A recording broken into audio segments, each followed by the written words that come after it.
बिस्मिल्लाहिर्रहमानिर्रहीम। अस्सलाम वालेकुम। जैसा कि आप सब जानते हैं कि 10th क्लास के फर्स्ट टर्म के फेडरल बोर्ड के पेपर्स जा रहे हैं। होप आपका पेपर अच्छा हुआ होगा। तो आज की वीडियो में हम फुल पेपर सॉल्व करेंगे। पेपर में हर पार्ट में और की ऑप्शन है, तो हम सारे पार्ट सॉल्व करेंगे। आप इस वीडियो को ज़रूर देखें ताकि आपको जिस भी क्वेश्चन में कंफ्यूजन है वो दूर हो जाए। वीडियो स्टार्ट करने से पहले मेरे चैनल को लाइक, सब्सक्राइब और शेयर ज़रूर कर दें। सेक्शन बी के 10 पार्ट्स हैं, हर पार्ट को 1 बाय 1 सॉल्व कर लेंगे। इसके फर्स्ट पार्ट में ये टर्म गिवन है और इसमें हमने रियल और इमेजिनरी पार्ट्स को सेपरेट करना है। सबसे पहले तो जो डिनोमिनेटर में टर्म होती है ना, इसके कॉन्जुगेट यानी कि 4 - 5 आयोटा से इस पूरी टर्म को मल्टीप्लाई और डिवाइड करेंगे।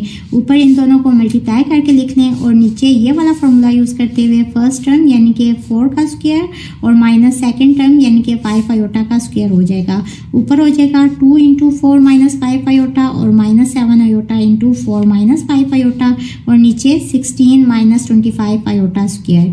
ये हो जाएगा 4 × 2 = 8 -5 × 2 = 10 iota -7 × 4 = 28 iota minus plus 7 × 5 = 35 iota into iota is iota square. अब यहाँ और यहाँ आयोटा स्क्वायर की जगह पे इसकी वैल्यू लगा देंगे -1 और यहाँ ये टर्म भी आयोटा के साथ है और ये भी, इन दोनों को ऐड करें तो -38 आयोटा हो जाएगा। इसके बाद आयोटा स्क्वायर की जगह पे जब -1 पुट किया तो ये और ये टर्म को सिंप्लीफाई करेंगे, इनको ऐड करेंगे तो आंसर आ जाएगा -27 इस तरह से। और -38 आयोटा साथ में एज इट इज आ जाएगा और नीचे हो जाएगा 16 minus plus 25 which is equals to 41। अब यहाँ से रियल और इमेजिनरी पार्ट्स को सेपरेट कर लें तो ये हमारा आंसर है। इसमें और की ऑप्शन के साथ जो फर्स्ट पार्ट है वो है find the value of k if the roots of the equation this differ by unity. Suppose अगर एक रूट है अल्फा, यहाँ क्या गिवन है कि रूट्स डिफर बाय यूनिटी, तो दूसरा रूट क्या होगा अल्फा -1। अब इसके बाद अगर आप इस इक्वेशन को देखें तो यहाँ जो एक्स स्क्वायर का कोफिशिएंट है वो a की वैल्यू होती है ना, तो a = 1, b = k और c की वैल्यू है -15। अब हमें पता है कि सम ऑफ रूट्स इक्वल होते हैं -b/a के। रूट्स कौन से हैं अल्फा और अल्फा -1, इन दोनों का सम यानी कि alpha plus alpha -1 equals to -b/a। b की जगह पे k और a की जगह पे 1 लगाएंगे तो हमारे पास आ जाएगा 2α - 1 इक्वल्स टू -k। इसको इक्वेशन नंबर 1 कह लेंगे। इसके बाद हमें पता है प्रोडक्ट ऑफ रूट्स इक्वल होता है c/a के।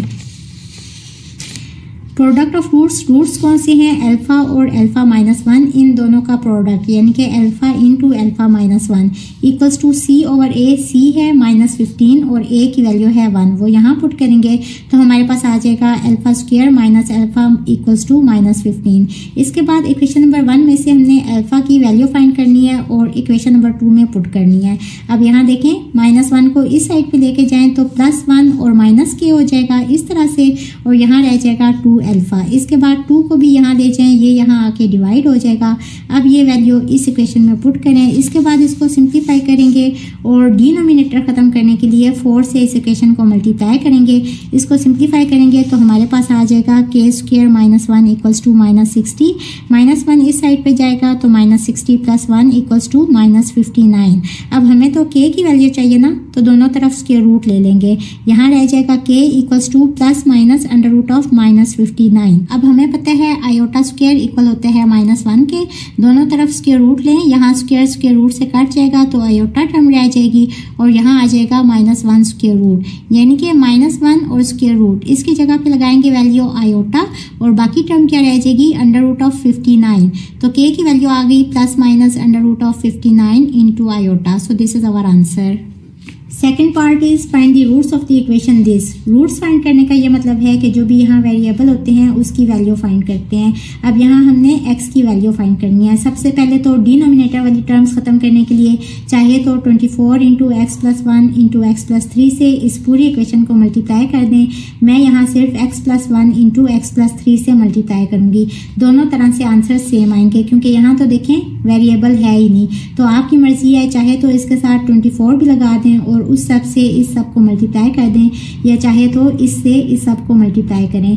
ये टर्म इससे कट जाएगी, ये इससे कट जाएगी, और इस टर्म को भी मल्टीप्लाई करेंगे x+1 इंटू x+3 से। इन दोनों को मल्टीप्लाई करें तो ये आ जाएगा, और इसको सिंप्लीफाई कर लेंगे, साथ में मल्टीप्लाई करेंगे 25/24 को, और यहाँ भी हमारे पास रह जाएगा 2x इंटू x+3 और माइनस x इंटू x+1। इस सब को सिंप्लीफाई करेंगे तो हमारे पास आ जाएगा x² + 5x। इसके बाद क्रॉस मल्टीप्लाई करेंगे, 24 यहाँ आके मल्टीप्लाई हो जाएगा इस सब के साथ, और 25 ने इस सब से मल्टीप्लाई होना है। इसको अंदर मल्टीप्लाई करेंगे तो हमारे पास ये वाली टर्म्स आ जाएंगी, इसको भी अंदर मल्टीप्लाई करें तो ये सब आ जाएगा। इसके बाद इन दोनों टर्म्स को इस साइड पे ले जाएंगे, इक्वल्स टू यहाँ रह जाएगा 0। इसके बाद मिड टर्म ब्रेक वाला मेथड यूज करते हुए इसको फैक्टराइज कर लेंगे। 75 1 सा 75, इसका फैक्टर कौन सा यूज होगा, 15 इंटू 5। ये हो जाएगा x² - 5x - 15x + 75 = 0। इन दोनों टर्म्स में से x कॉमन ले लेंगे तो अंदर आ जाएगा x - 5। यहाँ से -15 कॉमन ले लेंगे तो अंदर आ जाएगा x - 5 = 0। यहाँ से आ जाएगा x - 15 इंटू x - 5 = 0। यहाँ से आ जाएगा x = 15 और यहाँ से आ जाएगा x = 5। So this is our answer. और की ऑप्शन के साथ जो सेकंड पार्ट है उसमें मैट्रिक्स A गिवन है, B गिवन है, और हमने चेक करना है A - B into A + B = A² - B²। सबसे पहले तो इन दोनों मैट्रिक्स को माइनस करके इसका आंसर फाइंड कर लेंगे तो हमारे पास आ जाएगा A - B। इसके बाद इन दोनों को ऐड करेंगे तो हमारे पास जो रिजल्ट आएगा ना वो आएगा A + B का। अब जो दोनों के रिजल्ट्स आएंगे ना उनको हमने मल्टीप्लाई करना है, यानी कि इसको और इसको मल्टीप्लाई करेंगे तो हमारे पास ये वाली लेफ्ट साइड आ जाएगी। अब मल्टीप्लाई किस तरह से करते हैं, इस मैट्रिक्स को और इसको मल्टीप्लाई करना है ना, तो फर्स्ट मैट्रिक्स की रो लेते हैं और सेकंड का कॉलम लेते हैं। टेल ने टेल के साथ मल्टीप्लाई होना होता है, -1 इंटू 3, बीच में पॉजिटिव साइन, और हेड ने हेड के साथ मल्टीप्लाई होना होता है 0 इंटू 6। इसके बाद ये जो रो है इसने सेकंड वाले कॉलम से मल्टीप्लाई होना है, आंसर्स इधर लिखेंगे।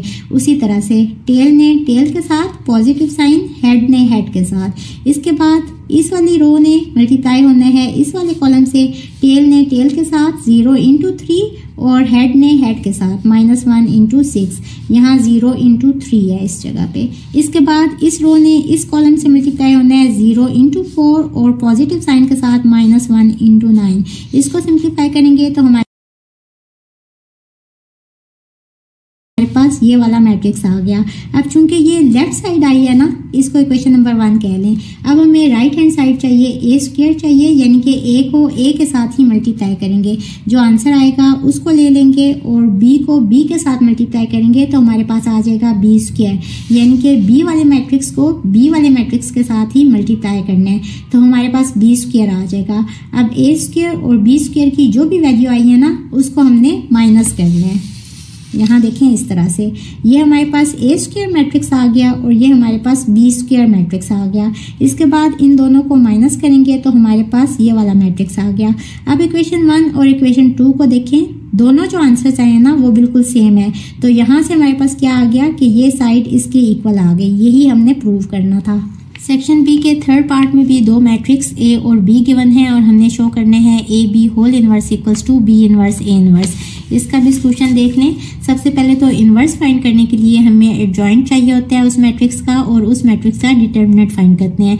दोनों को डिवाइड करते हैं तो हमारे पास उस मैट्रिक्स का इनवर्स आ जाता है। ये तो इनवर्स फाइंड करने का फॉर्मूला है। अब डिटर्मिनेंट किस तरह से फाइंड करते हैं, सपोज A डिटर्मिनेंट फाइंड करने हैं तो इस एलिमेंट को इससे मल्टीप्लाई करेंगे 0 इंटू 1 और नेगेटिव साइन के साथ इसको इससे मल्टीप्लाई करेंगे -1 इंटू 2। इसका आंसर आ जाएगा +2। इसी तरह से B डिटर्मिनेंट भी फाइंड कर लेंगे, इसका आंसर भी 2 आ गया। अब हमें चाहिए एडजॉइंट ऑफ A। वो किस तरह से फाइंड करते हैं कि इन एलिमेंट्स की जगह चेंज कर लेते हैं, 1 यहाँ चला जाएगा, 0 यहाँ आ जाएगा इस तरह से, और इनके साइन चेंज कर लेते हैं। ये हो जाएगा +1 और यहाँ हो जाएगा -2 इस तरह से। इसी तरह से एडजॉइंट ऑफ B भी फाइंड कर लेंगे। अब ये सब कुछ हमने क्यों किया है, क्योंकि हमें A इनवर्स और B इनवर्स की वैल्यूज चाहिए। फार्मूला लगाएंगे, एडजॉइंट ऑफ A को डिटर्मिनेंट ऑफ A से डिवाइड करेंगे। ये है एडजॉइंट ऑफ A और ये ये है डिटर्मिनेंट ऑफ ए, दोनों को डिवाइड किया तो ये हमारे पास आंसर आ गया। इसी तरह से बी इनवर्स फाइंड कर लेंगे। अब हमें क्या चाहिए, B inverse into A inverse, यानी कि बी इनवर्स का जो आंसर है उसको मल्टीप्लाई करेंगे ए इनवर्स के आंसर से, इस तरह से। अच्छा, आपने इस चीज़ का ख्याल रखना है कि अगर आपने ए इनवर्स को मल्टीप्लाई कर लिया ना बी इनवर्स से, पहले अगर यहाँ आपने ए इनवर्स की वैल्यू लगा दी तो उस तरह से ऑर्डर चेंज हो जाएगा और आपका आंसर गलत आ जाएगा। तो आपने इस चीज़ का ख्याल रखना है। मल्टीप्लाई करने के बाद ये इसका आंसर आ गया। चूंकि ये राइट साइड हमने सॉल्व कर लिया ना, तो इसको इक्वेशन नंबर 1 कह लें। अब लेफ्ट साइड हमने सॉल्व करनी है। सबसे पहले ए को मैट्रिक्स बी के साथ मल्टीप्लाई करेंगे, इसको इससे मल्टीप्लाई करेंगे तो ए की हमारे पास मैट्रिक्स आ जाएगा ये वाला। इसके बाद चूंकि हमें इसका इन्वर्स चाहिए ना, तो इस मैट्रिक्स का हमें डिटर्मिनेंट भी चाहिए और इसका एडजॉइंट भी चाहिए, और एडजॉइंट ऑफ ए बी को डिवाइड करेंगे डिटर्मिनेंट ऑफ ए बी से। एडजॉइंट ऑफ ए बी किस तरह से आएगा कि ये वाले जो एलिमेंट्स हैं इनकी जगह चेंज कर लेंगे, 7 यहाँ चला जाएगा, 0 यहाँ आ जाएगा, इस तरह से, और इनके साइन चेंज करेंगे तो ये हो जाएगा +1 और -4, इस तरह से। और एडजॉइंट किस तरह से लेंगे कि इसको इससे मल्टीप्लाई करना होता है 0 × 7 और नेगेटिव साइन के साथ इसने इससे मल्टीप्लाई होना है -1 × 4। इसका आंसर भी आ गया 4। अब ये हमारे पास इक्वेशन नंबर 2 आ गई। अब अगर आप इक्वेशन 1 और इक्वेशन 2 को देखें तो दोनों आंसर सेम है। यहाँ से आप लिखेंगे कि A B whole inverse equals to B inverse into A inverse. अच्छा जी, और की ऑप्शन के साथ जो इसका थर्ड पार्ट है उसमें एक कॉम्प्लेक्स नंबर गिवन है और हमने शो करना है कि अगर इस कॉम्प्लेक्स नंबर का स्क्वायर लें, फिर इसका कॉन्जुगेट लें और उसका स्क्वायर लें, दोनों को ऐड करें तो आंसर जो है वो एक रियल नंबर होगा, यानी कि आंसर में आयोटा वाली टर्म नहीं होगी। और इसके सेकंड पार्ट में अगर जी स्क्वायर और जी कॉन्जुगेट स्क्वायर इन दोनों रिजल्ट्स को माइनस करें तो जो आंसर आएगा ना वो एक इमेजिनरी नंबर होगा, यानी कि अब इस आंसर में आयोटा वाली टर्म होगी। तो ये सॉल्व करने के लिए सबसे पहले हमें इसका स्क्वायर चाहिए, तो स्क्वायर ले लेंगे दोनों तरफ। यहाँ इसको एक्सपेंड करेंगे using formula a² + b² - 2ab। Simplify करेंगे, ये इसका आंसर आ जाएगा। इसको इक्वेशन नंबर 1 कह लें। अब हमें जी कॉन्जुगेट चाहिए। कॉन्जुगेट किस तरह से लेते हैं कि जो आयोटा वाली टर्म होती है ना, इमेजिनरी पार्ट, उसका सिर्फ साइन चेंज होता है, तो इसका कॉन्जुगेट आ जाएगा 1 + √3 आयोटा। अब इसका भी स्क्वायर ले लेंगे। स्क्वायर लिया और इसको एक्सपेंड किया using formula a² + b² + 2ab। Simplify करेंगे, ये इसका आंसर आ जाएगा। इसको इक्वेशन नंबर 2 कह लें। अब इसके ए पार्ट में क्या है कि अगर इक्वेशन 1 और इक्वेशन 2 को ऐड करें तो इन दोनों को ऐड कर लेंगे। यहाँ भी जो राइट साइड है ना, ये भी ऐड हो जाएगी। -2 √3 आयोटा और +2 √3 आयोटा, दोनों टर्म्स कट रही हैं। बाकी क्या बचा, -4। तो आंसर में देखें आयोटा वाली टर्म नहीं है, तो यहाँ से हम लिखेंगे जी² + z conjugate square is a real number. इसके बी पार्ट में दोनों रिजल्ट्स को माइनस करना है, जी² - z conjugate square. Right side पे जी स्क्वायर की वैल्यू लगाएंगे फ्रॉम इक्वेशन 1, फिर नेगेटिव साइन के साथ जी कॉन्जुगेट की जब वैल्यू लगाएंगे ना, जी कॉन्जुगेट स्क्वायर की फ्रॉम इक्वेशन 2, तो यहाँ ब्रैकेट डालेंगे, क्योंकि जब ब्रैकेट ओपन होगी तो इस नेगेटिव साइन की वजह से अंदर जो है ना साइंस चेंज हो जाएंगे। अब देखें, ये -2 है, ये +2 है, ये दोनों टर्म्स कट रही हैं, तो आंसर आएगा -4 √3 आयोटा। अब यहाँ आयोटा वाली टर्म आ रही है, तो यहाँ से हम लिखेंगे कि जी² - z conjugate square is an imaginary number. Fourth part में Z1 और Z2 दो कॉम्प्लेक्स नंबर्स गिवन है। सबसे पहले इनका सम फाइंड करेंगे, उसको ग्राफिकली प्लॉट करेंगे, फिर इनका डिफरेंस फाइंड करेंगे, उसको भी ग्राफ पे प्लॉट करेंगे। अच्छा, ये जो क्वेश्चन है ना जो पेपर में आया है, ये पेज नंबर 19 पे एक एग्जाम्पल है, ये वो वाला क्वेश्चन है। वैसे तो पेपर में सिर्फ 2 या 3 क्वेश्चन ही ऐसे हैं जो बुक में से आए हुए हैं, बाकी सब के सब या तो कॉन्सेप्चुअल हैं या फिर उनकी वैल्यूज चेंज की हुई हैं। तो ज़्यादा ज़रूरी ये है कि आप अपने कंसेप्ट क्लियर करें। अच्छा जी, सबसे पहले इनको ऐड करेंगे तो इसका आंसर ये आ जाएगा। यहाँ से ऑर्डर पेयर लिख लें 6 और 5, यहाँ से ऑर्डर पेयर आ जाएगा 4 और 2, और यहाँ से 2 और 3। अब इसको ग्राफ पे प्लॉट कर लें। Z1 है, X है 4 और Y है 2, X4 Y2, ये वाला पॉइंट होगा। तो इस तरह से लाइन ड्रॉ करेंगे ओरिजिन से, और इसका एरो इस साइड पे होगा। अच्छा, वैसे तो ये कॉम्प्लेक्स नंबर्स हैं, लेकिन जब इसको ग्राफ पे ड्रॉ करते हैं ना तो एरोज जरूर लगाते हैं वेक्टर्स की तरह। अच्छा, इसके बाद Z2 में X है 2, Y है 3, X2 Y3, ये वाला पॉइंट होगा। इसको भी उसी तरह से ड्रॉ कर लेंगे, एरो इस तरह से लगेगा। अब Z1 + Z2 ड्रॉ करना है, X है 6 और Y है 5। x6 y5 ये वाला पॉइंट होगा। अच्छा देखिए z1 यहाँ तक है, z2 यहाँ तक है, तो हम क्या करेंगे कि z2 के पैरेलल यहाँ लाइन ड्रॉ करेंगे और चूंकि इसकी डायरेक्शन इस तरह से है तो यहाँ भी एरो इस तरह से आएगा और z1 के पैरेलल यहाँ वेक्टर ड्रॉ करेंगे, इसकी डायरेक्शन इस तरफ है तो यहाँ भी एरो इस तरह से लगेगा और z1 प्लस z2 ये जो रिजल्टेंट वेक्टर आएगा ना इसका एरो इस तरह से लगेगा। इसके बाद हमें इसका डिफरेंस चाहिए तो z1 माइनस z2 फाइंड कर लेंगे इस तरह से और यहाँ से ऑर्डर पेयर आ जाएगा 2 और -1। इसको भी लोकेट कर लें, x है 2 और y है -1 ये वाला पॉइंट होगा।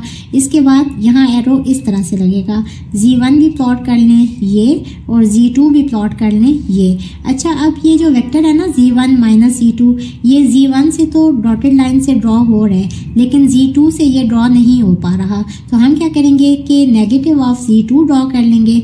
सबसे पहले हमें चाहिए -z2 तो इसको नेगेटिव साइन के साथ ना मल्टीप्लाई कर देंगे तो ऑर्डर पेयर क्या आएगा -2 और -3 यानी x है -2 और y है -3। इसको लोकेट कर लेंगे x -2 y -3 ये वाला पॉइंट होगा तो इसको भी ड्रॉ कर लें। अब चूंकि इसकी डायरेक्शन इस तरफ है ना तो ये नेगेटिव ऑफ z2 है, इसकी डायरेक्शन इस तरफ होगी और इसको भी हम डॉटेड लाइन के साथ ना z1 माइनस z2 के साथ ज्वाइन कर देंगे। तो ये हमने इसका डिफरेंस भी ग्राफिकली प्लॉट कर दिया। नेक्स्ट है if alpha and beta are the roots of the equation this, अगर अल्फा और बीटा इस इक्वेशन के रूट्स हैं, फॉर्म एन इक्वेशन, खुद से एक इक्वेशन बनानी है इस तरह की having roots this and this, जिसके रूट्स ये और ये होंगे। हम लेट कर लेते हैं कि वो जो हमने इक्वेशन बनानी है ना उसके दो रूट्स हैं s1 और s2, तो फिर s1 इक्वल होगा 3 अल्फा प्लस 4 के और s2 इक्वल होगा 3 बीटा प्लस 4 के। अब बेसिकली तो हमें सम और प्रोडक्ट ऑफ रूट्स चाहिए तो s1 प्लस s2 कर लेंगे, इसका आंसर ये आ जाएगा। अब यहाँ हमें अल्फा प्लस बीटा की वैल्यू भी चाहिए, चूंकि अल्फा और बीटा इस इक्वेशन के रूट्स हैं तो हमें पता है अल्फा प्लस बीटा इक्वल होता है -b/a के। b क्या है जो x का कोफिशिएंट है और a क्या है जो x² का कोफिशिएंट होता है। a है यहाँ 3, b है यहाँ 2 और c की वैल्यू है -4, तो b2 और c की वैल्यू 3 लगाएंगे तो हमारे पास अल्फा प्लस बीटा की वैल्यू आ जाएगी -2/3। इसी तरह अल्फा इंटू बीटा की वैल्यू आ जाएगी c/a, c है -4 और a है 3 तो -4/3। ये वाली वैल्यू यहाँ पुट करेंगे, इसको सिंप्लीफाई करेंगे तो सम ऑफ रूट्स इक्वल आ जाएगा 6 के। अब हमें चाहिए प्रोडक्ट ऑफ रूट्स तो दोनों को मल्टीप्लाई करेंगे, इसको और इसको सिंप्लीफाई करेंगे। जहाँ अल्फा इंटू बीटा आ रहा होगा वहाँ ये वाली वैल्यू पुट कर देनी है और जहाँ अल्फा प्लस बीटा आ रहा होगा वहाँ -2/3 पुट करना है। सिंप्लीफाई करेंगे तो प्रोडक्ट ऑफ रूट्स इक्वल आ जाएगा -4 के। अब हमें पता है कि न्यू इक्वेशन कौन सी होती है, x² minus sx plus p equals to 0। s क्या है, सम ऑफ रूट्स जिसकी वैल्यू 6 आई है वो यहाँ पुट करेंगे और p क्या है, प्रोडक्ट ऑफ रूट्स यानी कि -4 वो यहाँ पुट करेंगे तो हमारे पास ये वाली इक्वेशन आ जाएगी। फिफ्थ पार्ट में दो इक्वेशंस गिवन है, हमने इनको सॉल्व करने हैं यानी x और y की वैल्यूज फाइंड करनी है यूजिंग क्रैमर्स रूल। सबसे पहले तो इसको मैट्रिक्स फॉर्म में लिखेंगे, जो x के कोफिशिएंट्स होते हैं ना उसको फर्स्ट कॉलम में लिखते हैं 1 और 3 इधर आ जाएगा। y के कोफिशिएंट्स को सेकंड कॉलम में लिखते हैं यानी कि 7 और 1 यहाँ आ जाएगा। साथ में लिखेंगे x और y, यहाँ आ जाएगा 15 और 5। अब यहाँ ये वाला जो मैट्रिक्स है ना ये a के इक्वल है। अब जब हमने a ऑफ x लिखने हैं तो x वाले कॉलम की जगह को ना रिप्लेस कर देते हैं इससे, तो यहाँ आ जाएगा इसकी जगह पे 15 और 5 और ये वाले जो एलिमेंट्स हैं ये एज इट इज आ जाएंगे। और जब हमने a ऑफ y लिखना होता है तो फिर y वाले कॉलम की जगह पे ना ये वाले एलिमेंट्स आ जाते हैं और ये वाले एज इट इज आ जाएंगे 1 3 और 15 5। अब हमें इसका डिटर्मिनेंट चाहिए, इसको इससे मल्टीप्लाई करेंगे नेगेटिव साइन के साथ, इसको इससे मल्टीप्लाई करेंगे तो इसका आंसर आ जाएगा -20। इसी तरह इसका भी डिटर्मिनेंट फाइंड कर लेंगे और इसका भी डिटर्मिनेंट फाइंड कर लेंगे। इसके बाद हमें चूंकि x की वैल्यू चाहिए और y की, x इक्वल होते हैं ax determinant over a determinant, values put कर दें -20 ओवर -20 तो इसका आंसर आ जाएगा 1 और y equals to ay determinant over a determinant, values put कर दें, इसकी वैल्यू है -40 और इसकी वैल्यू है -20 तो इसका आंसर आ जाएगा 2। तो सॉल्यूशन सेट में x की वैल्यू पहले लिखेंगे 1 और y की वैल्यू यहाँ लिखेंगे 2, तो ये हमारा आंसर आ गया। इसके बाद और की ऑप्शन के साथ जो फिफ्थ पार्ट है वो है सॉल्व दी क्वाड्रेटिक इनइक्वालिटी। इस इनइक्वालिटी को सॉल्व करना है। सबसे पहले तो इसको फैक्टराइज करेंगे, इसके ये फैक्टर्स आ गए। अब यहाँ इसको खत्म करेंगे इनइक्वालिटी को, इसकी जगह पे इक्वालिटी का साइन डालेंगे। अब या तो ये 0 के इक्वल है या ये 0 के इक्वल है। यहाँ से आ जाएगा x इक्वल्स टू -1, यहाँ से आ जाएगा x इक्वल्स टू 3। अब यहाँ नंबर लाइन ड्रॉ करेंगे, उसके ऊपर पॉइंट्स ड्रॉ करेंगे 0 1 2 3 4 5 6 और यहाँ भी सारे पॉइंट्स आ जाएंगे। अब हमने इन पॉइंट्स को ना लोकेट करना होता है। x है -1 ये वाला पॉइंट होगा ना, और x है 3 तो ये वाला पॉइंट होगा। अब यहाँ 3 रीजन बन रहे हैं, एक 3 से इस साइड वाला, एक -1 और 3 के बीच वाला, और एक -1 से इस साइड वाला। तो इस साइड वाले में से कोई भी x की वैल्यू लेंगे, फिर इसमें से कोई x की वैल्यू लेंगे, फिर यहाँ से कोई x की वैल्यू लेंगे, और किस इक्वेशन में हमने पुट करनी है, इस इक्वेशन में, इक्वेशन नंबर 1 में। और हम चेक करेंगे कि क्या लेफ्ट साइड राइट साइड के इक्वल आ रही है, ये वाली इनइक्वालिटी ट्रू हो रही है या नहीं। तो सबसे पहले हमने इस वाले पोर्शन में से x की वैल्यू ली -2, उसके ऊपर जो हमारा आंसर आ रहा है ना इस साइड का, वो है 6। क्या 6 0 से छोटा है? तो नहीं। इट मीन्स कि ये वाला जो रीजन है ना, ये तो इस इक्वेशन का सोल्यूशन नहीं होगा। अब इस रीजन में से x की वैल्यू ले लेंगे, सपोज आप ले लें 0, क्योंकि 0 पे कैलकुलेट करना इजी है। 0 पुट करेंगे इक्वेशन नंबर 1 में, यानी इस इक्वेशन में, तो यहाँ 1 आ जाएगा, यहाँ -3, तो इसका आंसर आ जाएगा -3। क्या -3 0 से छोटा है? तो जी हाँ। इट मीन्स कि ये वाला जो रीजन है ना, ये वाला पोर्शन, ये इस इक्वेशन का सोल्यूशन है। इसके बाद इस रीजन में से भी कोई x की वैल्यू ले लेंगे, सपोज ले लें x इक्वल्स टू 4, और वो इक्वेशन नंबर 1 में पुट करेंगे तो इसका आंसर आ जाएगा 5। क्या 5 0 से छोटा है? तो नहीं। इट मीन्स के सोल्यूशन सेट कौन सा आएगा? सिर्फ ये वाला रीजन। इसको कैसे लिखेंगे? x such that x is greater than equals to -1 less than equals to 3। तो ये हमारा आंसर आ गया। ये जो 6th पार्ट है ना, एक्सरसाइज नंबर 4.2 का क्वेश्चन नंबर 10 है, और इसी का जो सेकंड पोर्शन है ना, ये एग्जाम्पल है, पेज नंबर 151 पे गिवन है।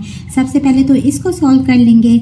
एक वेरिएबल y को इस साइड पे ले आए तो ये हो जाएगा 8 - y। इसके बाद 2 भी यहाँ आके डिवाइड हो जाएगा, इसको सिंप्लीफाई करेंगे, 8/2 का आंसर आ जाएगा 4 और -y/2। अब यहाँ y की डिफरेंट वैल्यूज के ऊपर ना x की वैल्यूज फाइंड कर लेंगे। उसके लिए सबसे पहले हम इस इनइक्वालिटी को खत्म करेंगे। हम लेट करेंगे कि x इक्वल है 4 - y/2 के। अब y की वैल्यूज हम कौन सी पुट करेंगे? जो मल्टीपल ऑफ 2 होंगी, ताकि यहाँ जो फ्रैक्शन है ना ये खत्म हो जाए। तो अगर y की जगह पे 2 पुट करें तो 2/2 आंसर इज 1। 4 - 1 इज 3। x की वैल्यू ऑर्डर पेयर में पहले लिखेंगे। x की वैल्यू 3 आई जब y पुट किया 2, तो इस तरह से ऑर्डर पेयर आ जाएगा।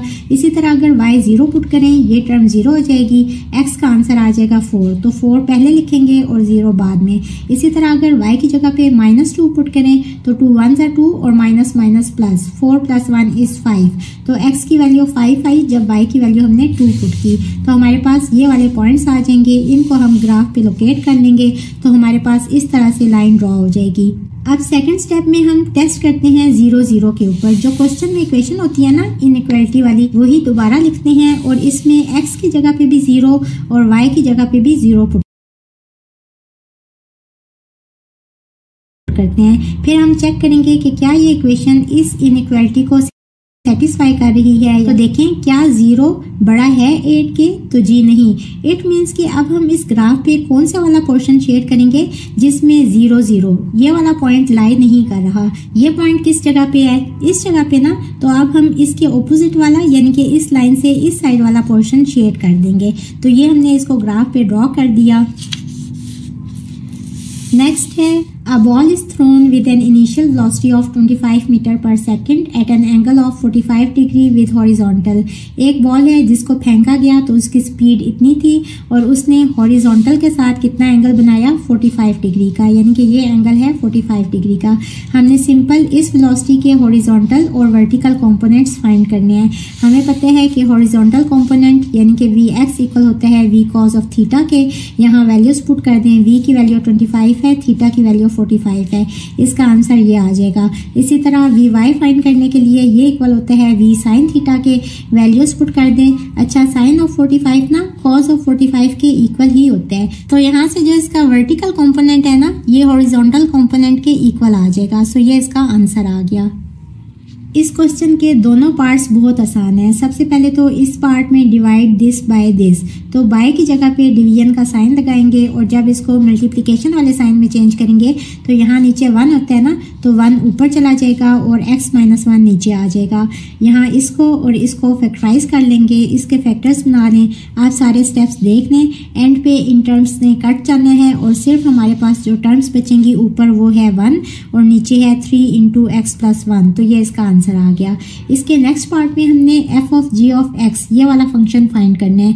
सबसे पहले किस तरह से लिखते हैं, f ऑफ और g ऑफ x की जगह पे ना इसकी पूरी की पूरी वैल्यू लगा देते हैं। g ऑफ x किसके इक्वल है, 1 - x² के, तो यहाँ इसकी जगह पे 1 - x² लगा देंगे और बाहर f एज इट इज रहेगा। अब इसका क्या मतलब है कि f ऑफ x में यानी कि इस फंक्शन में x की जगह पे जहाँ जहाँ भी x आ रहा है ना, सिर्फ इस जगह पे आ रहा है, तो वहाँ हमने ये वाली वैल्यू पुट कर देनी होती है। तो ये हो जाएगा sin × 1 - x², तो ये हमारे पास f of g of x की वैल्यू आ गई। एक आंसर ये आ गया। अब हमें चाहिए g of f of x, तो g ऑफ और f ऑफ x की जगह पे इसकी पूरी वैल्यू लगा देंगे, ये वाली sin ऑफ x। अब इसका क्या मतलब है कि g वाले फंक्शन में यानी कि इस फंक्शन में जहाँ जहाँ x है वहाँ वहाँ उसकी जगह पे हमने लगाना है sin ऑफ x। अब यहाँ देखें 1 - x², x की जगह पे क्या लगाना है, sin ऑफ x। ये हो जाएगा 1 - sin ऑफ x का स्क्वायर इस तरह से, और ये हो जाएगा 1 - sin² x। और हम फॉर्मूला पढ़ चुके हैं क्लास 9 में, sin² x + cos² x equal होता है 1 के। यहाँ से हमारे पास आ जाएगा, इसको इस साइड पे ले जाएं तो 1 - sin² x = cos² x, तो इस सब की जगह पे हम लगा देंगे cos² x। तो ये हमारे पास फंक्शन आ गया g of f of x। So this is our answer. इस क्वेश्चन में भी इक्वेशन दी हुई है और हमने इसको ग्राफ पे प्लॉट करना है। ये क्वेश्चन भी एग्जांपल है, पेज नंबर 128 पे मौजूद है। चूंकि ये एक क्वाड्रेटिक इक्वेशन है तो इसका ग्राफ जो है ना वो एक पैराबोला ड्रॉ होगा, और चूंकि यहाँ x² का कोफिशिएंट +1 है तो इसका जो पैराबोला ड्रॉ होगा ना वो फेसिंग अपवर्ड होगा, यानी कि कुछ इस तरह से। अब इसके हम वर्टिक्स यानी कि h और k वाले पॉइंट्स फाइंड कर लेंगे। वर्टिक्स कौन से पॉइंट्स होते हैं, जहाँ से ये पैराबोला टर्न करता है, यानी कि ये वाले पॉइंट्स। तो h और k फाइंड करने के ये फार्मूलाज हैं। यहाँ a है 1, b है जो x का कोफिशिएंट होता है -2 और c की वैल्यू है -3। वैल्यूज पुट करेंगे तो h और k की वैल्यू आ जाएगी 1 और -4। इसके बाद हमें x इंटरसेप्ट चाहिए, यानी यहाँ हम y की जगह पे 0 पुट करेंगे तो हमारे पास x इंटरसेप्ट आ जाएगा। देखिए y 0 होता है ना x एक्सिस के ऊपर, तो इस वजह से x इंटरसेप्ट फाइंड करने के लिए हम y को 0 पुट कर देते हैं इस इक्वेशन में। तो हमारे पास आ जाएगा x² - 2x - 3 = 0। इसको हम फैक्टराइज कर लेंगे तो हमारे पास x की दो वैल्यूज आ जाएंगी -1 और 3, यानी कि दो जगहों पे ना इस पैराबोला ने x एक्सिस को इंटरसेप्ट करना है, यहाँ और यहाँ। एक पॉइंट कौन सा है -1 और दूसरा है 3, यानी कि यहाँ y 0 होगा, तो एक ऑर्डर्ड पेयर आ जाएगा -1 0 और दूसरा आ जाएगा 3 0। अब हमें चाहिए y इंटरसेप्ट, उसके लिए इस इक्वेशन में ना x की जगह 0 पुट करेंगे तो y इक्वल आ जाएगा -3 के। ये हमारे पास आ गया y इंटरसेप्ट। जब x है 0 तो y की वैल्यू आ गई -3। अब ये सारे पॉइंट्स जो है ना इनको हम लोकेट कर लेंगे ग्राफ के ऊपर, तो हमारे पास ये पैराबोला ड्रॉ हो जाएगा। और ये जो वर्टिक्स पॉइंट होता है ना, यहाँ हम इस तरह से लाइन ड्रॉ करते हैं जिसको हम कहते हैं लाइन ऑफ सिमेट्री। तो ये हमने इसको ग्राफ पे प्लॉट कर लिया। इस पार्ट में वेक्टर्स a, b और c की वैल्यूज गिवन है। हमने m और n की वैल्यूज फाइंड करनी है, जबकि c इक्वल है m × a + n × b के। यहाँ c, a और b की वैल्यूज पुट करेंगे। अब ये वाला i कंपोनेंट होता है ना ये सब, और ये वाले j कंपोनेंट होते हैं, तो इसको हम लिख सकते हैं 10i + 11j करके। इसको लिख सकते हैं 4mi + 1mj। इसको हम लिख सकते हैं -2ni, और ये वाला j कंपोनेंट होता है, इसने इससे मल्टीप्लाई भी होना है, +3nj। इसके बाद i वाले कंपोनेंट्स में से ना इसमें से i कॉमन ले लें और यहाँ इसको i वाले कंपोनेंट के इक्वल करके लिख लें, और j वाले कंपोनेंट में से j कॉमन ले लें और इस j कंपोनेंट को इसके इक्वल करके लिख लें। अब यहाँ से हमारे पास आ जाएगा 10 equals to 4m minus 2n, एक इक्वेशन ये आ गई, और एक आ जाएगी 11 equals to m plus 3n।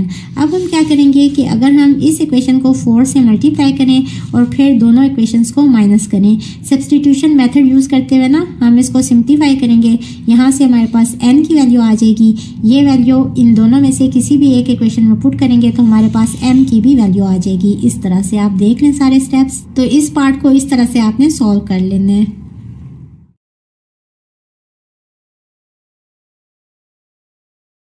अच्छा जी, 9 पार्ट में ट्रायंगल की 3 साइड्स ए, बी और सी गिवन है और हमने ट्रायंगल को सॉल्व करने हैं यूजिंग लॉ ऑफ कोसाइंस, यानी कि हमने ट्रायंगल के तीनों एंगल्स अल्फा, बीटा और गामा फाइंड करने हैं। हमें कोसाइन वाले फार्मूलाज पता हैं, ए स्क्वायर इक्वल होते हैं B square plus C square minus 2bc cos of alpha के। यहाँ से कॉज ऑफ अल्फा इसके इक्वल आ जाएगा, वैल्यूज पुट करेंगे, सिंप्लीफाई करेंगे तो अल्फा इक्वल आ जाएगा 48.35 डिग्री के। और हमें पता है बी स्क्वायर इक्वल होता है a square plus C square minus 2ac cos of beta. याद रहे कि हमने तो यहाँ से हमारे पास कॉज ऑफ बीटा इसके इक्वल आ जाएगा, वैल्यूज पुट करेंगे, सिंप्लीफाई करेंगे तो बीटा एंगल इक्वल आ जाएगा 36.71 डिग्री के। अब ये वाला फॉर्मूला यूज करेंगे, यहाँ वैल्यूज पुट करेंगे तो हमारे पास गामा एंगल इक्वल आ जाएगा 94.94 डिग्री के। इसके नेक्स्ट पार्ट में solve the equation 7 power 1 plus x plus 7 power 1 minus x equals to 50। अब एक ही बेस के ऊपर दो पावर्स हो ना तो हम बेस को स्प्लिट करके अलग अलग लिख लेते हैं, दरमियान में डॉट लगा देते हैं, यानी कि ये दोनों बेस मल्टीप्लाई हो रही होती हैं और जो पावर्स होती हैं ना ये अलग अलग दोनों बेस के ऊपर लिख देते हैं। तो ये हो जाएगा 7 पावर 1 इंटू 7 पावर एक्स और यहाँ आ जाएगा 7 power 1 into 7 power minus x equals to 50। 7 power 1 7 के ही इक्वल होता है तो 7 कॉमन ले लेंगे, अंदर ये टर्म आ जाएगी।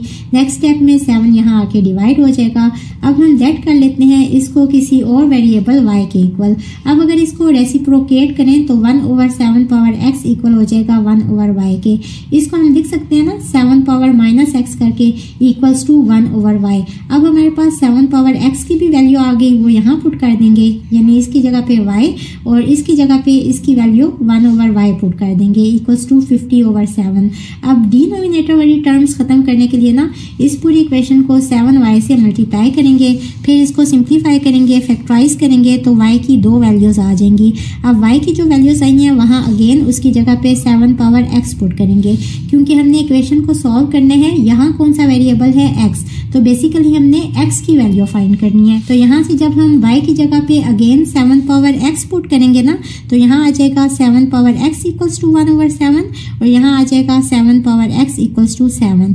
अब यहाँ देखें इसको हम लिख सकते हैं ना 1 ओवर 7 को, इसकी यहाँ पावर 1 होती है ना, जब ये ऊपर जाएगा तो ये हो जाएगा 7 पावर माइनस 1 और जब बेस सेम हो तो हम पावर्स को इक्वल करके लिख सकते हैं। तो यहाँ से आ जाएगा x इक्वल्स टू माइनस 1 और यहाँ से देखें यहाँ 7 पावर x है और इसको हम लिख सकते हैं 7 पावर 1 करके और यहाँ भी बेस सेम है तो पावर्स को इक्वल कर लेंगे, यहाँ से आ जाएगा x इक्वल्स टू 1। तो x के दो आंसर्स आ गए -1 और 1। So this is our answer. Section B के 9 पार्ट्स थे तो ये तो कंप्लीट हुआ। सेक्शन सी के 3 क्वेश्चंस हैं और वाली ऑप्शन के साथ एक और क्वेश्चन भी है। तो आइए इन 6 क्वेश्चंस को भी 1 बाय 1 सॉल्व करते हैं। सबसे पहले तो क्वेश्चन नंबर 3 में 2 इक्वेशंस हैं, 2 linear equations with complex coefficients. Complex coefficients का क्या मतलब है कि इन दोनों इक्वेशंस में वेरिएबल कौन से हैं, z और w, यहाँ भी z और w, और कोफिशिएंट कौन से होते हैं जो इसके साथ वेरिएबल्स के साथ जो मल्टीप्लाई हो रही होती है ना टर्म, उसको कहते हैं कोफिशिएंट। यहाँ w का कोफिशिएंट आयोटा है, z का 3 माइनस आयोटा, w का 3 प्लस आयोटा और यहाँ z का 2। चूंकि इन कोफिशिएंट्स में आयोटा वाली टर्म भी है इसलिए इसको कह रहे हैं कॉम्प्लेक्स कोफिशिएंट्स। अब इन इक्वेशंस को हमने सॉल्व करना है, यानी कि वेरिएबल्स की वैल्यूज फाइंड करनी है, z और w की वैल्यूज फाइंड करनी है। वैसे तो यहाँ हमने सब्स्टिट्यूशन मेथड यूज करना है, किसी एक वेरिएबल को इक्वल करना है, लेकिन यहाँ जो कैलकुलेशंस है ना वो काफी कॉम्प्लेक्स है। आपने सॉल्व करते हुए बार बार रीचेक करना है हर स्टेप को, क्योंकि मैं भी सॉल्व करते हुए ना 2-3 दफा गलती कर चुकी हूँ। हूँ। अच्छा जी, यहाँ देखें W के साथ 3 प्लस आयोटा है, यहाँ W के साथ आयोटा है। अगर तो हम इस इक्वेशन को आयोटा से मल्टीप्लाई कर दें और इस इक्वेशन को 3 प्लस आयोटा से मल्टीप्लाई कर दें तो यहाँ जो W वाली टर्म है ना ये सेम हो जाएगी। यहाँ पॉजिटिव साइन है, यहाँ नेगेटिव साइन है, दोनों को अगर ऐड करेंगे तो ये वाली टर्म्स कट जाएंगी W वाली, तो वहाँ से हमारे पास Z की वैल्यू आ जाएगी। अच्छा जी, इस इक्वेशन को इक्वेशन नंबर 1 कहने हैं, इसको इक्वेशन नंबर 2 कहने हैं। इस इक्वेशन को आयोटा से मल्टीप्लाई करना है ना, तो मल्टीप्लाई करेंगे, जहाँ जहाँ आयोटा स्क्वायर आ रहा होगा ना वहाँ वहाँ उसकी वैल्यू -1 पुट करनी है। इसको सॉल्व करेंगे, इसको इक्वेशन नंबर 3 कहने हैं। अब इस इक्वेशन को मल्टीप्लाई करना है 3 प्लस आयोटा से। मल्टीप्लाई करने के बाद सिंप्लीफाई करेंगे तो आपके पास ये आ जाएगा। इसको इक्वेशन नंबर 4 कर लें। अब अगर हम इक्वेशन नंबर 3 और 4 को ऐड करें तो यहाँ W वाली टर्म सेम है विद ऑपोजिट साइंस, तो ये टर्म्स तो कट जाएंगी। यहाँ आ जाएगा Z इंटू 2 आयोटा प्लस 10, यहाँ ये कट गई, यहाँ हो जाएगा 9 प्लस 2 इज 11 और -4 प्लस 1 इज -3। यहाँ से इस सब को भी इस साइड पे ले जाएं तो ये यहाँ आके डिवाइड हो जाएगा। Z इक्वल आ जाएगा 11 आयोटा -3 ओवर 2 आयोटा प्लस 10। अब जब भी डिनोमिनेटर में आयोटा वाली टर्म होती है ना तो इसको खत्म करने के लिए इसके कॉन्जुगेट से इस पूरी टर्म को मल्टीप्लाई और डिवाइड करते हैं। तो इस तरह से करके इसको सिंप्लीफाई करेंगे तो हमारे पास Z की वैल्यू आ जाएगी equals to -13 plus 29 over 26 iota. अब चाहे तो इसको आप इक्वेशन नंबर 1 में पुट कर दें या इक्वेशन नंबर 2 में पुट कर दें और वहां से आप W की वैल्यू फाइंड कर लें। मैं इसको इक्वेशन नंबर 1 में पुट करूंगी, जो क्वेश्चन में गिवन है ये वाली इक्वेशन मैंने यहाँ लिख ली और यहाँ Z की जगह पे इसकी ये वाली वैल्यू पुट करेंगे। यहाँ से हमारे पास W की वैल्यू आ जाएगी इक्वल्स टू दिस, और यहाँ देखें यहाँ भी डिनोमिनेटर में 3 प्लस आयोटा है तो इसके कॉन्जुगेट से यानी कि 3 माइनस आयोटा से मल्टीप्लाई और डिवाइड करेंगे, फिर इसको सिंप्लीफाई करेंगे। आप सारे स्टेप्स गौर से देख लें कि किस तरह से मैंने इसको सॉल्व किया हुआ है, तो हमारे पास W की भी वैल्यू आ जाएगी। तो हमने Z और W की वैल्यू फाइंड करनी थी, ये हमारा आंसर आ गया। इस क्वेश्चन को तो हमने सिंप्लीफाई करना है यूजिंग डिफरेंट फार्मूलाज। सबसे पहले डिवीजन का साइन जब मल्टीप्लिकेशन में चेंज होगा तो ये टर्म ऊपर चली जाएगी और ये टर्म नीचे आ जाएगी, इस तरह से। इसके बाद इसको ओपन करें, यहाँ फार्मूला यूज होगा a² plus b² plus 2ab और -2ab साथ में एज इट इज आ जाएगा, ये इससे कट जाएगा। यहाँ क्या बचेगा a over a² plus b², इसको यहाँ तक एज इट इज लिख लिया। इसके बाद इसको देखें, ये है a² का स्क्वायर और ये है b² का स्क्वायर। जब भी दरमियान में नेगेटिव साइन हो ना और ये टर्म भी परफेक्ट स्क्वायर हो, ये टर्म भी परफेक्ट स्क्वायर हो, तो वहाँ हम फार्मूला यूज़ करते हैं और इस स्क्वायर को छोड़ते हुए जो अंदर टर्म होती है ना उसको एक दफ़ा पॉजिटिव साइन और एक दफ़ा नेगेटिव साइन के साथ लिख लेते हैं। तो यहाँ हमारा आंसर आ जाएगा a² plus b² into a² minus b², इस तरह से। अब देखें यहाँ तो बीच में पॉजिटिव साइन है, इसको एज इट इज़ लिख लेंगे, और यहाँ देखिए अगेन दरमियान में नेगेटिव साइन है, ये टर्म भी परफेक्ट स्क्वायर है, ये भी परफेक्ट स्क्वायर है। तो स्क्वायर के बगैर जो बाकी टर्म है वो यहाँ a है और यहाँ b है, तो एक दफ़ा इसको पॉजिटिव और एक दफ़ा नेगेटिव साइन के साथ लिखेंगे। इसको एज इट इज़ लिख लिया, इसको लिखेंगे a plus b into a minus b करके। अब ये टर्म इस टर्म से कट रही है, और यहाँ देखिए जब डिवीजन का साइन मल्टीप्लिकेशन में चेंज हुआ ना तो ये वाली टर्म ऊपर चली गई, इसको ऊपर लिख लिया और इस वाली टर्म को नीचे लिख लिया। अब ये वाली पूरी टर्म क्या है, ये तो फार्मूला है ना a minus b whole square का, तो इसकी जगह पे हमने ये लिख लिया फार्मूला, और इसके बाद जो बाकी टर्म्स रह गई थी वो सारी की सारी हमने लिख ली। अब ये भी पूरे का पूरा फार्मूला है, आप ये सारे फार्मूलाज क्लास 9 में पढ़ चुके हैं। a³ प्लस b³ इक्वल होता है a plus b into a² minus ab plus b² के। ये वाली टर्म बिल्कुल सेम है जैसे कि ये वाली टर्म है, ये वाली, इसको इससे कट कर दिया, a माइनस b इस a माइनस b से कट हो गया, क्योंकि इसको भी स्प्लिट करके ना हमने 2 दफ़ा ऐसे लिख लिया ताकि ये टर्म इससे कट सके। ये इससे कट गई तो यहाँ ऊपर बच गया सिर्फ a और नीचे बच गया a माइनस b, तो ये हमारा आंसर आ गया। क्वेश्चन नंबर 4 में भी 2 इक्वेशंस गिवन है और इसको हमने सॉल्व करने हैं, यानी कि यहाँ वेरिएबल x और y है ना, तो इन वेरिएबल्स की वैल्यू फाइंड करनी है। सबसे पहले तो इस इक्वेशन को इक्वेशन नंबर 1 और इसको इक्वेशन नंबर 2 कह लें। अब यहाँ से किसी एक वेरिएबल को इस साइड पे ले जाएं, -y को इस साइड पे ले जाएं तो ये हो जाएगा +y 2 को इस साइड पे ले जाएं तो ये हो जाएगा x-2। अब y की वैल्यू x-2 इस इक्वेशन में पुट कर दें।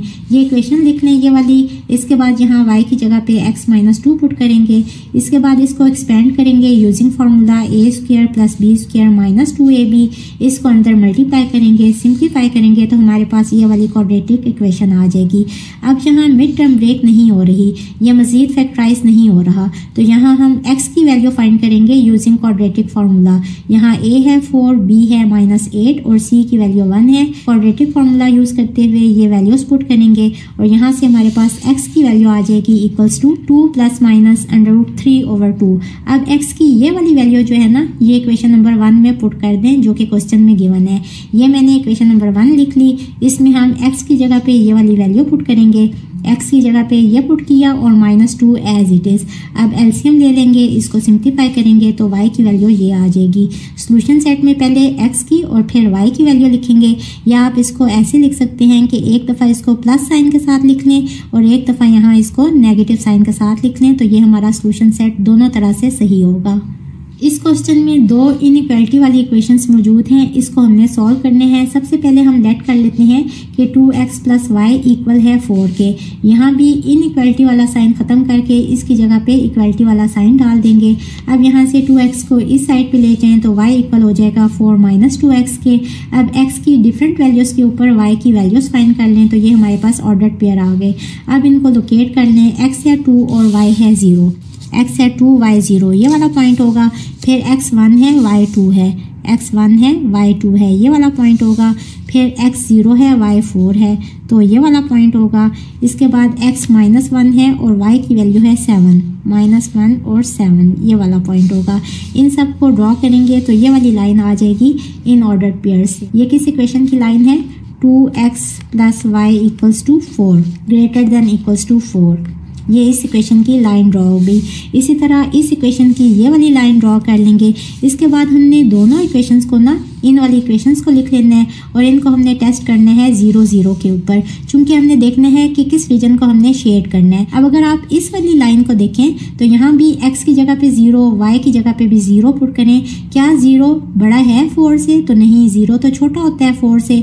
इट मीन्स कि हम उस वाले रीजन को शेड करेंगे जिसमें 0 नहीं आ रहा होगा। अब देखें ये वाली लाइन है ना, तो 0 इस जगह पे आ रहा है, मीन्स कि ये वाला पोर्शन हमने शेड कर देना है इस तरह से।